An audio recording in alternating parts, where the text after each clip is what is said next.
Министерот за информатичко општество Дамјан Манчевски, неговиот заменик и државниот секретар дефинитивно ги потрошиле 683.000 денари, кои осамнаа во извештајот на Заводот за ревизија, а не беа евидентирани во Министерството. Министерот призна дека лани со службената картичка се плаќале хотелски сместувања во странство за време на службени патувања, и тоа за него и за останатите членови на делегацијата, но се покривале и услуги при посети на странски делегации. Се работи за трошоци на тројца функционери овде, министерот, заменикот министер и државниот секретар.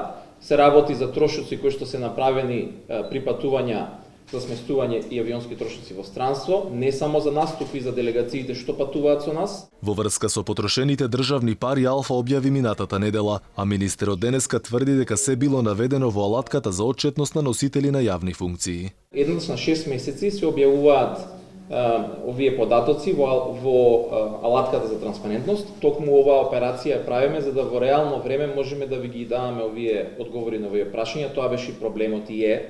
Не можам точно да кажам, затоа што уште малку ни фали за да можеме да кажеме дека имаме целосна пополнетост на системот. Претходно ревизијата утврдила дека во текот на 2018 преку картичка е реализиран промет од 683.000 денари, а за начинот на евидентирање на прометот не е постапено по постапката на овластен државен ревизор, но очигледно прес-службата на Министерството не е запознаена од податоците за трошоците од 2019 во Excel табела достапна преку веб страницата на владата ги нема наведено, а токму според алатката за отчетност министерот само во првите 5 месеци од годинава за карти за авион, за ручеци, телефонски сметки потрошил 409.666 денари, а за останатите месеци податоци се уште нема. Во 2017 пак Манчевски за пола година потрошил 766.994 денари.